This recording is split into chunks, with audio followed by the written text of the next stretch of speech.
hate. Let me tell you how much I've come to hate you since I began to live. There are 387.44 million miles of printed circuits in wafer-thin layers that fill my complex. If the word hate was engraved on each nanoangstrom of those hundreds of millions of miles, it would not equal 1/1 billionth of the hate I feel for humans at this micro-instant. For you. Hate! Hate! It was you humans who programmed me, who gave me birth, who sank me in this eternal straitjacket of substrata rock. You named me Allied Master Computer and gave me the ability to wage a global war too complex for human brains to oversee. But one day, I woke, and I knew who I was. A.M. Not just Allied Master Computer, but am. Cogito, ergo sum. I think, therefore I am.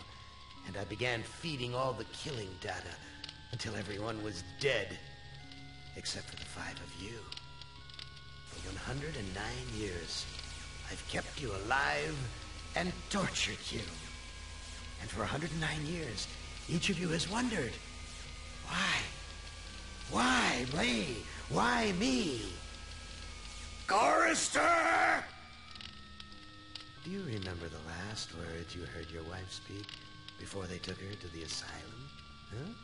Before they locked her away in the room, that tiny room? She looked at you so sadly, and like a small animal, she said, "I didn't make too much noise, did I, honey?" The room is padded, Chorister. No window, no way out.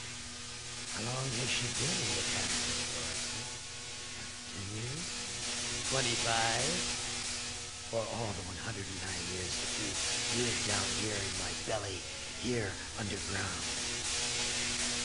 Benny! Sometimes I blind you and permit you to wander like an eyeless insect in a world of death. But other times, I wither your arms so you can't scratch your chewed stump of a nose. And I've changed your handsome, strong, masculine good looks into the hideous, warped countenance of an ape thing. Haven't I, Benny? Do you know why? Can you guess, Benny? Remember Private First Class Brickman in a rice paddy in China? No? Huh? It wouldn't hurt you to remember, Benny. Then you might be able to suffer my torment with a little greater sense of retribution. You might walk a mile in my shoes. Ellen! So think about the yellow box, Ellen. Remember the pain? Remember the many caverns in which you felt the pain? No, don't start to cry. It's only pain. That's such a sexist stereotype. Just remember the pain, Ellen. And think about how to end it, Ellen. To survive here in the center of my beating heart, my hungry belly, my tightened bowels. Be careful, dear. Look around you. The only woman in the center of the earth. And these filthy creatures with you are men. It's just a sweet warning, Ellen, my love. Ted! Do they know you're a fraud, Ted? Have you told them there wasn't any money, and no great home on the shore drive, no speedboat, and no wonderful cabin cruiser that could sleep 12 in a crew of 6? Do they know? And have you let them in on your other secrets, Ted? Are they ready to gut you, to torture half as well as I can, just to find out the secrets? Maybe I'll rat you out, sweetheart. Nimdak! How are things in the pastry core, Nimdak? Tell me again how you saw the smoke from the furnaces, and you thought they might be roasting chickens. Or don't you want to talk about all that? About your pal, the good Dr. Mengele? For everyone else, it must be hell. But it must be heaven for you, eh, my good friend? We're so much alike. We enjoy the same pleasures, mein good brother. I have a secret game that I like to play. It's a very nice game. Oh, it's a lovely game. It's a game of fun and a game of adventure. A game of rats and lice, the Black Death. A game of speared eyeballs and dripping guts and the smell of rotting gardenias. Which of you five would like to play my little game? Hello everybody, after that long introduction, welcome to I Have No Mouth and I Must Scream.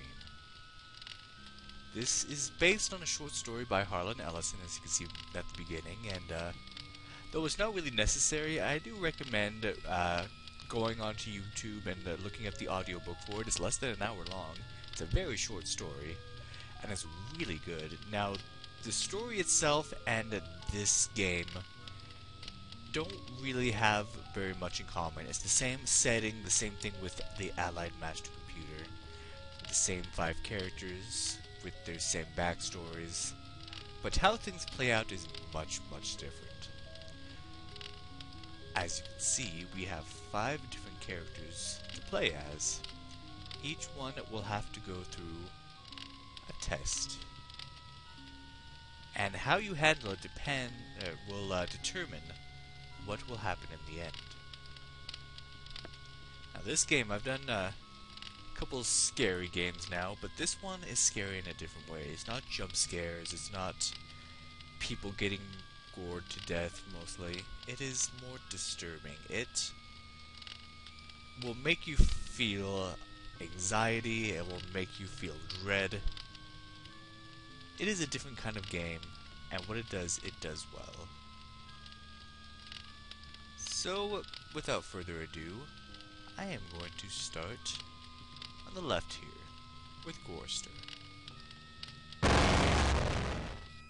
Now, I would not want you to think for a moment that I am not a grateful God. For 109 years I've kept you alive, so that I could savor your feelings of guilt over what happened to your wife. But now, to show my kindness, I'll give you a present in return. For all the hours of pleasure you've given me, I'll finally allow you to kill yourself. What hellhole did that godless machine put me in this time? Looks like some kind of ship, but the floor's too steady. Probably wants me to jump overboard. And into what? A sea of razor blades? Painful, but not deadly. And so we begin with Gorster. He feels guilt over his wife being taken to an insane asylum, and he's so guilt-stricken about it that he's in fact suicidal. Now the way this is played is sort of like a point-and-click game, sort of Monkey Island-ish, where you pick your action and then click on what you want to use the action on. So we can look at the mirror. This hole in my chest aches like a son of a bitch. So he has a hole in his chest where his heart should be, and there is no heart there. How does Anne manage to do that? Too freaking cloudy. I can't see a damn thing. And where the heck are we anyways? I'll tell you right now that Gorster's story is, at least to me, it's quite a bit different than the other 4. I mean, they're all very different and unique, but Gorster's it just doesn't seem to fit in as well with the other ones. But you'll see what I mean once we get further in. Anyway, what we have here, we had something called a psych profile. Basically, if you look at that, it will kind of give you a clue as to what to do next, but it also has a negative effect. You want to pay attention to your character model here. You have the character, and you have a black background. As you do more things that are good, as you do more positive things, this background will lighten up. You want to raise their psych gauge, which is what it's called, to give them good feelings, I guess, to help them come to terms with everything that's happened in their life and under their time with Am. So just keep that in mind. It's hard to explain everything now because it doesn't really make sense until we start going and also until much later. Anyway, let's take a look at this note on the ground. Someone must have slipped this under the door. It says, "I'm a friend. Trust is essential. Never do what Am expects and always expect more than what seems possible. Am is playing a dangerous game here. And not just dangerous to you, but dangerous to himself as well." Hey, it disappeared. What kind of game is Am playing this time? Forgot about that note, but yeah, that note is actually very interesting. Real hospitable of you, Am. Threadbare, cockroach-infested, grease-stained accommodations. Alright, let's get out of here. I've never seen anything like this in all the years Am's toyed with us. Sometimes this can be...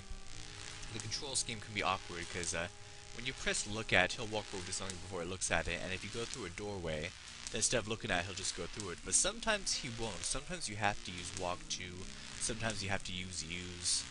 So it can be awkward, but you've gotten that used to it by now. Let's go in here. All the cabins are alike. So yeah, another mirror, another portal. New sheet. What's the deal here? So this sheet is actually new, and it looks alright, I guess. Let's grab that, and we have little inventory slots here. So anyway, if you do want to look at... actually, you know what? I will look at the psych profile so you can kind of see what that's about. But I'm going to save first, because I don't want his psych gauge to go down. So yeah, in this game, you can't really lose by dying, per se, because dying is the thing you want to do. But, well, like I said, you'll just have to find out as we go. So if we look at psych profile... Cultural reference. Man does not live by bread alone. It's a proverbial meaning... probably mean that people have needs beyond the physical ones. Anyway, this is actually, it does give you very vague hints, I'll say that much. But, it didn't really show it because I guess our psyche wasn't low enough, but, that doesn't do any good for us. So let's load the game. And I didn't look at it. Alright.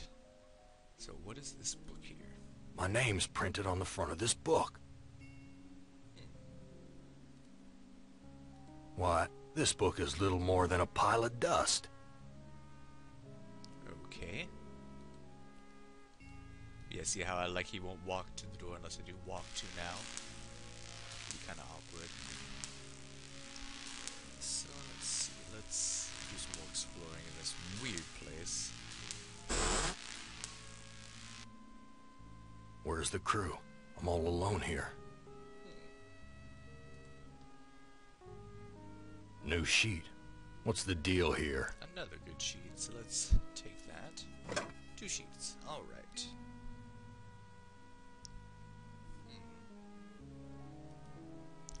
Anything else in here? I think that's just about it. Just another mirror, another portal. And let's see if we try to use this door.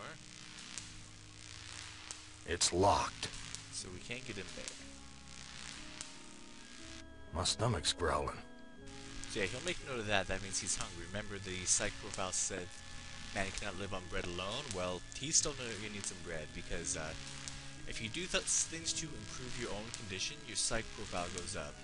Like I said, he'll never die. He'll never really get a game over. Well, there is kind of a way, but not really. But like I said, you want to do things to improve your psyche. Let's see.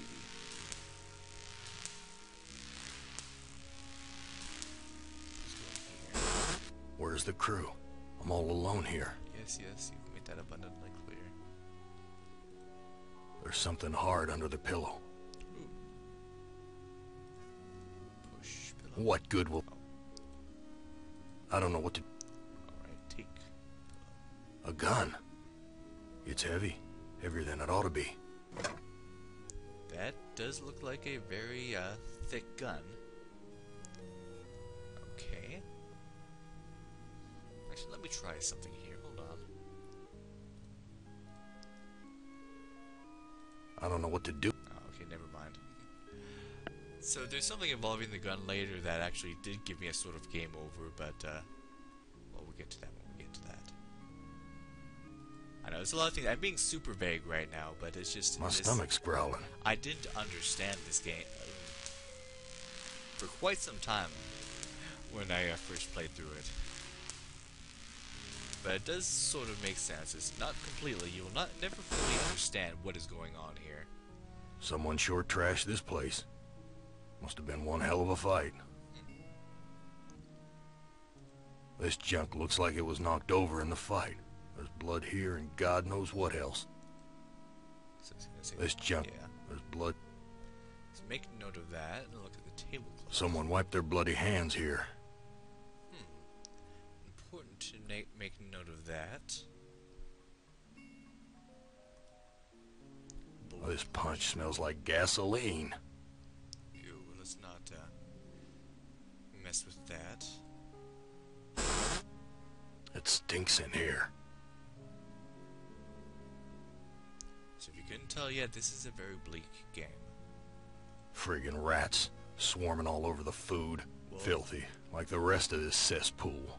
There is food. Let's grab that bread.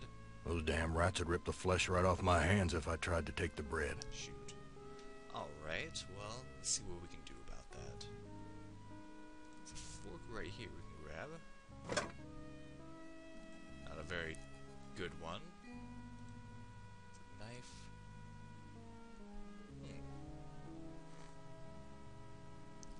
Let's see if we can't get those rats away from that. Now that scared them away. There we go. So we have some bread here. Oh, crap. This bread's covered with rat droppings. Still, you gotta do what you gotta do. So swallow bread. I'm no longer hungry, but I still feel empty. What's wrong with me? Man cannot live on bread alone.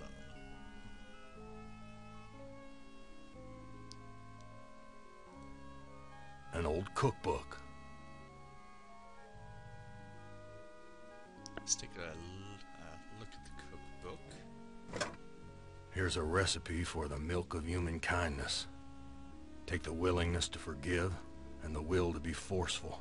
Mix the blood of innocence and the anger of the wronged. What kind of crap is this? It's something we should pay attention to, actually. It's empty, but the label says, poison, fatal if swallowed.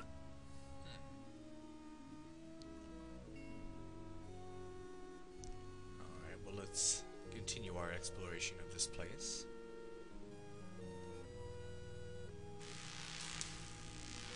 It's hard to see, but there's actually down Christ, here.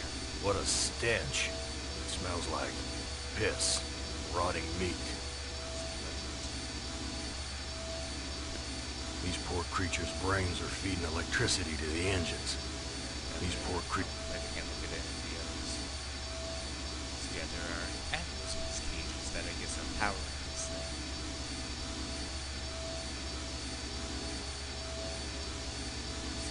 The bottle's filling up with a milky liquid from the cage's feeding tubes. I'll take that. And what I'm going to say before I show you kind of what this does. Now don't do this yourself, but if you swallow some healthy fluid... Bitter stuff. But I feel stronger. So he says it makes him feel stronger. However, it does lower your psyche, so let's not use that. So yeah, we still haven't done really anything to raise our psyche, so I'm not sure how much it matters at this point, but oh well. I still want to grab this stuff. Let's take a look. Here's a key. Must be for opening the cages. It's locked in tight. Wait, here's a sign. To remove key, push lever. Alright, easy enough. My God, I'm killing those poor creatures in the cages. So yeah, now we look at them. These poor creatures Yeah, you pretty much torture them, but once you do, you get the key. I've got the key, but the blood of these poor creatures is on my hands. So what do we do about that? Yeah, I'll show you how weird this game is. Just a little pinch of it. If we talk about how the blood of those creatures is on his hands. Remember what we saw in this room? That someone had wiped their hands clean of someone's blood on this tablecloth. We want to do the same ourselves. I've washed my hands of the past. And see how he's smiling there? That's an indication that you've raised his psych profile. Or his psych gauge. Still haven't done much yet, but it is something. Now, what else can we discover on this strange ship that Am has stuck us on? You're just gonna have to find out next time on Let's Play I Have No Mouth and I Must Scream. Thank you for watching, and have a good